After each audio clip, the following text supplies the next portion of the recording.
welcome back, guys, to the lab number 3 of our series of our trilogy of Intro to Computer Labs. This is the final lab, as stated in lab number 2 and lab number 1.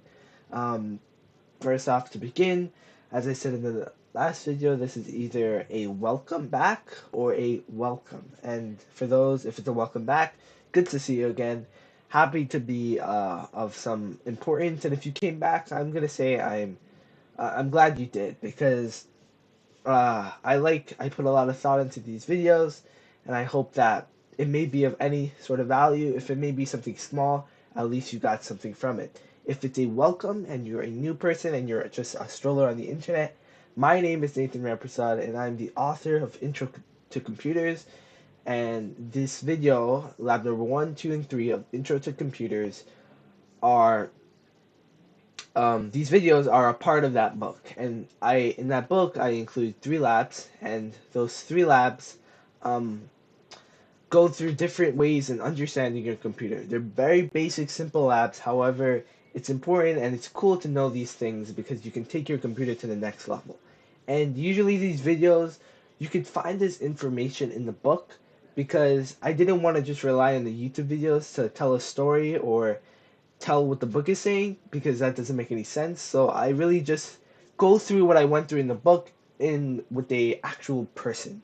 And I give you a place where you can ask questions. That's why I decided to post videos on YouTube because of the fact that, you know, I can post it on YouTube not only for free, but there's a comment sections, and when you comment I get a notification. So you guys can comment, you can like, you can subscribe, whatever you guys want to do. You guys are not obligated to like and subscribe, sorry, but you guys can comment. Feel free to ask questions about your computer. Feel free to inquire, and to the best of my ability, I will get back to you as soon as possible.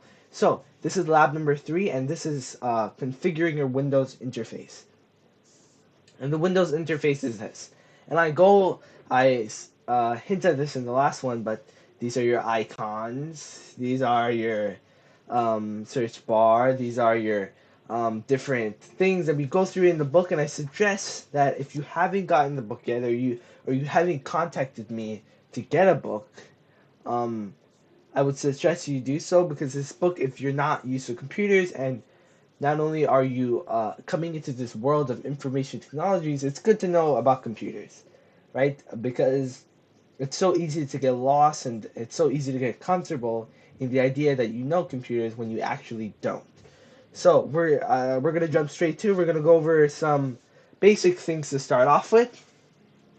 So first off, I start off in my book with the desktop items. So we see them down here. These items right here. You see this Microsoft Edge. You see the tax view. You see the Microsoft Store, the Mail, Outlook Mail, Amazon, Dropbox, Chrome, Zoom, OBS Studio, in which I am screen recording this video on, and settings. So you see all these things, and these are your icons. These little things that pop up when you go over it, these are your icons. Alright? Your icons, your desktop icons, and most of these are shortcuts to the bigger application. So for example, let's look at File Explorer specifically. If I were to click on File Explorer, I am loaded with this amount of information. You can see all the stuff I've done so far. You get access into this bigger range of information. So if we really look at that, we're going to really look specifically at a specific icon called the Start button. And if you haven't read the book, I do go into the different types of windows, their start dates, if they're continually running, right, have that consistency. But in Windows 8 version, one of the main reasons that it didn't do very well and it had very bad reviews was because of the fact that it didn't have a Start button, right? And that was a big no-no for a lot of users. Windows caught on to this very quickly, and they actually released Windows 8.1, which had a Start button and a few other things, but that's not important. Check out the book if you want to know more. But this is the Start button, and the Start button is very important because it has a general key, right? The minute you click on start button, you're entered with a ton of icons. We'll go in a little bit more, but you're also led to the Cortana button or the bar, the universal search bar, like I call it, because you can search for anything. Explorer, you get it. Um, Chrome, you get it, right? If you search for Zoom in this time, you get it, right? You see all these things and you can search for it. Then you have your different icons, and you have, again, in alphabetical order, of course, you have your accounts, you have your power buttons, you have your settings. We went over that in the last video, a little bit of the settings. We're going to go over accounts a little more in depth, but we did go in the book later on, so we might not touch on this, but we're not sure, dependent on time of this video. But one of the things I wanted to focus on was the live tiles, and live tiles are actually um, live. That means that they're consistently getting new information. And one of the live tiles that you see in your start menu is the weather tile, right? You see that it's 83 degrees, 90 of a high, and 76 of a low, and currently it's 83. But this is going to change. Weather changes. And because weather changes, it's consistently getting changed. So it's never going to stay stationary. So the image that you see here will change, and it does that by connecting to your network and changing it based on the internet, right? So, right, the same way you can go into Chrome and you can type in weather. And if you type in weather, there, my internet is extremely slow right now. But uh, if my Chrome could load up, we would see that it says weather, but we're not going to wait for that. We're going to move on. So, we want to really look at another thing that you really want to focus on is the taskbar. And the taskbar is actually this right here. It's this gray part right here. And we're going to go in a little more depth this time. Um, but we're going to look at the taskbar, of course. But we're going to right click on the taskbar, and you get a bunch of options to do. And it's important that you're aware of this first of all, because look at what we can do with the taskbar. Boom, we can put it to the right. Boom. Hold on. It's actually anticlimactic. Boom, we can put it to the on top. We could put it to the left, right? And of course the icons will move accordingly. But it's honestly wow, this is so hard to do it. Wow, you gotta find like the spot where it's clear. Boom, boom, boom, boom, boom, boom, boom, boom. Right? So it's really dependent on your preference and what you want. I like it on the top, but sometimes I do it on the side sometimes, if necessary, just to spice things up a bit. But it's generally going to stay at the bottom. Of course, it's very easy to wallpaper it. The average Joe can do this, so it's not necessary.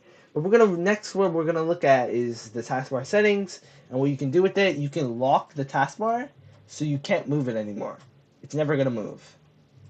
Right now we can't move it anywhere. You can unlock it, and now you can move it. Stuff like that. You can go to taskbar settings, and you can change what you see on the taskbar, things you can be aware of. Simply follow the instructions. Microsoft makes it easy. Next, what we're going to want to focus on is control panel. And we go over these exact things in the book. So we're going to go look at our user accounts. So I talk about this in lab number 2 video, and if you haven't seen lab number 1 or lab number 2, I would suggest you going to do it. But I make these videos specifically with the idea of them being independent, so it's completely not necessary to do it. So what you want to really focus on is the fact that they're independent, so you don't need to look at the last video to know what's going on. But if you haven't watched the last video, and I'm going to tell you this now, the last video is on Bluetooth, and we go over a little more stuff, but we do go over the settings a bit. So if you're unaware how to get to the different types of settings, we do go over that in that episode. But here, usually the best, wow, news, of course. The best way to get to settings, in my opinion, is simply searching it. So you can, if we're gonna get to user accounts, we're gonna simply type in user accounts. You change user account control. That's the best match. We can jump straight into that. We're left with this. Um, we want to look at this a little later on, so we're gonna go to accounts. Let's go to add, edit, and stuff like that. So we're left with this. So email, user account. So as you can see, I'm a child, apparently. I can't sign in, but let's go to emails and accounts. Sign in options. We have access to work and school. Um, Nothing too important here. You just see my email. You guys can contact me at any email I'm going to. You can see I'm administrator. And to find the panel that to get to this, you want to go to your control panel. And your control panel is where it's self-explanatory. You can control stuff. So we're gonna be. This is adjusting your computer settings. So you have your user accounts, you have your system and security, you have your network and internet. System and security, network and internet, hardware and sound programs are a little more advanced, and it starts to steer away from computers a bit. That's why I titled this book Intro to Computers, because we're doing computers and computers do generalize. But if I were to create another book, I would create Intro to Networking, because networking is not easy. And networking is a lot deeper into computers, and it's a lot more understanding, configuring networks, basic stuff. Security is another issue, and hardware and sound, printers, exactly, Bluetooth devices, stuff like that takes a little more effort, but in this case, we're going to look at user accounts, and that's very specific to Windows because you need an account to get in. So we're going to click on user accounts here. Okay, now we're here. So now you can see that I am the administrator. Nathan Ramprasad 2004 at Gmail. You know how old I am now. So now what you want to click is change user account control settings, and you're brought to this page again. Of course, again, all of this information is mentioned in the book, but however, I'm giving you an opportunity to comment down below and let me know if anything that questions that you may have. So you can change it, and I mentioned this in the book. Always notify and never notify, and this is very key, and it's very important that you pay attention to this, because you want to make sure you're notified when there are any changes done to your computer. If that means if someone else is working on your computer and they change something that you didn't want to change, you can be notified. And if an application or a web browser changes stuff within your computer, you want to be notified, because this is your computer, and this can protect you against, as it says, harmful programs. Because there are programs that can change your hard drive, can steal data, and steal information that you don't want to be reaching out there. So it's important that you take this opportunity to certify that you're notified when you do get an attack, or when you do get something changing your computer. So we can change this to always notify.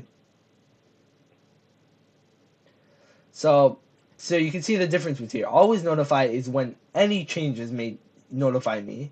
The prime recommended one is when I do changes to Windows, it does not notify me. You can see don't notify me when I make changes, don't notify it at all.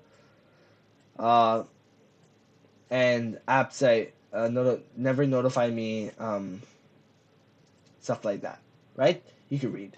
Okay, yes, right, and boom, it's changed. Easy, 1, 2, 3. Next, we're gonna look at our power system settings. See how it gets PowerPoint? I used power system. You can type in power system, or you can simply go to settings. You can go to home. You can go to system, and you can go to power and sleep. And in power and sleep is something you want to be aware of, and something you want to be attentive to, because in this part you can, as you can read, right, on battery power turn off after 5 minutes. That means, sorry about that. If you,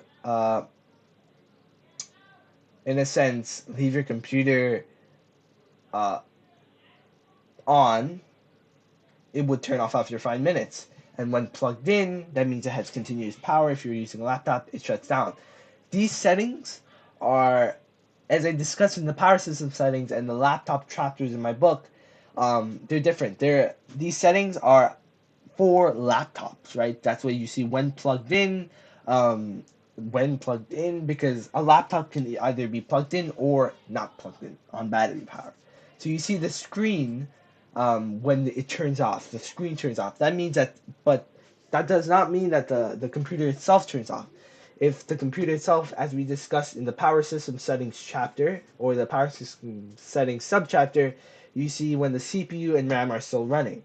However, to sleep, when it goes to sleep, the RAM and CPU are temporarily off.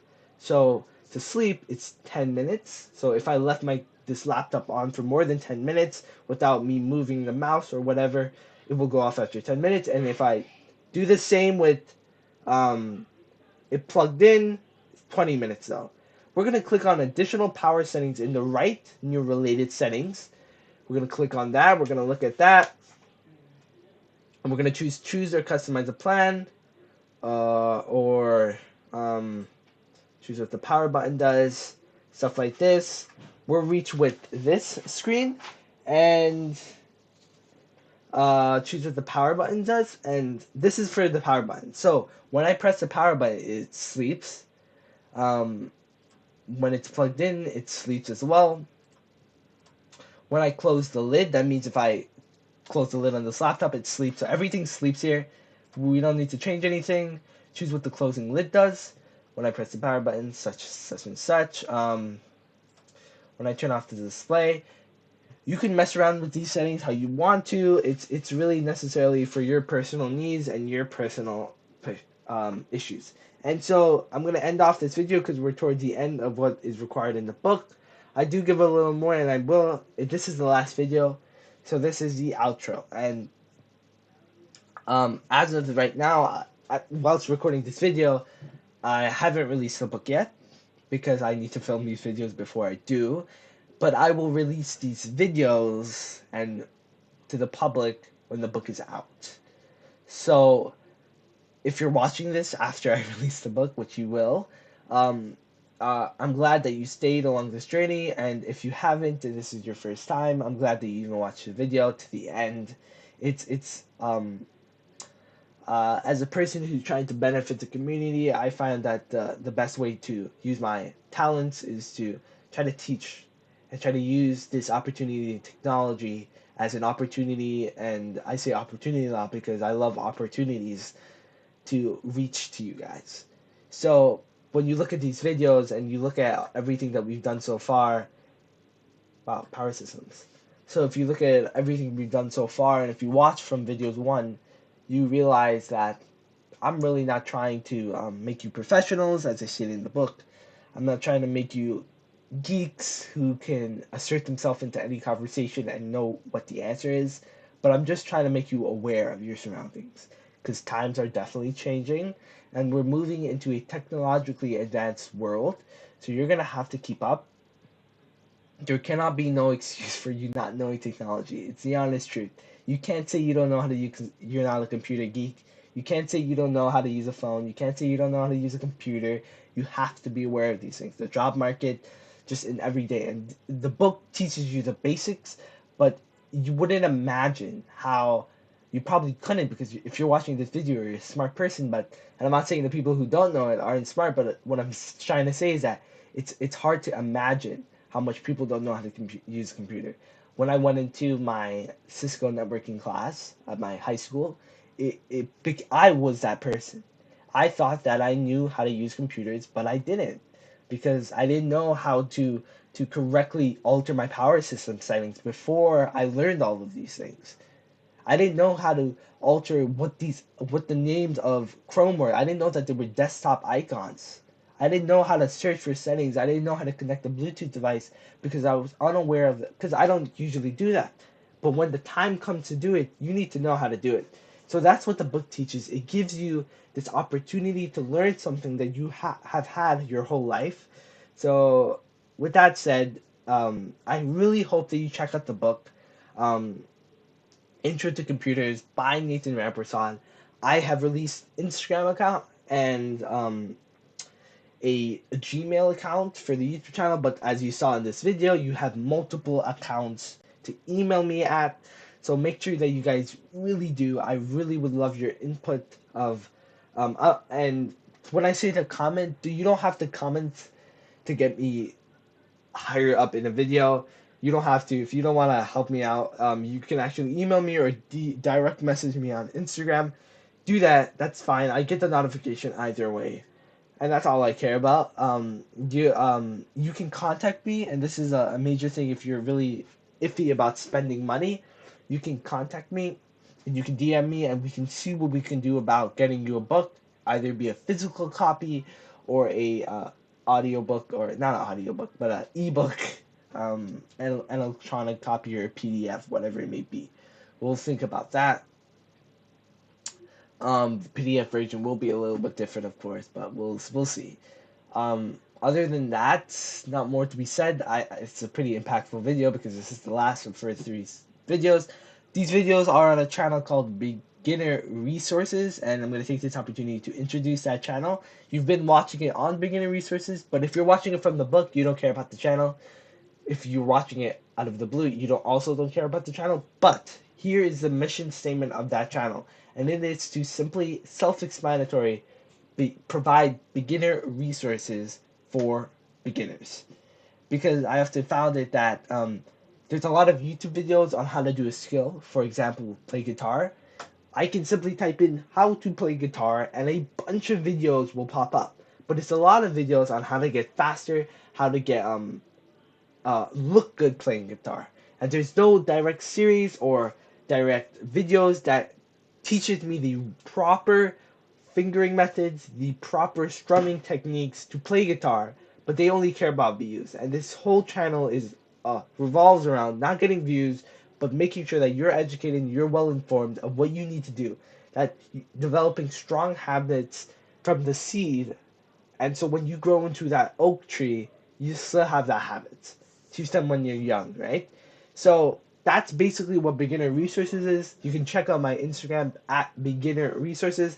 I'll post it in the description, or I'll put it on the screen now. Um, so check it out. Really check it out. Um, with that said, I'm gonna end it off here.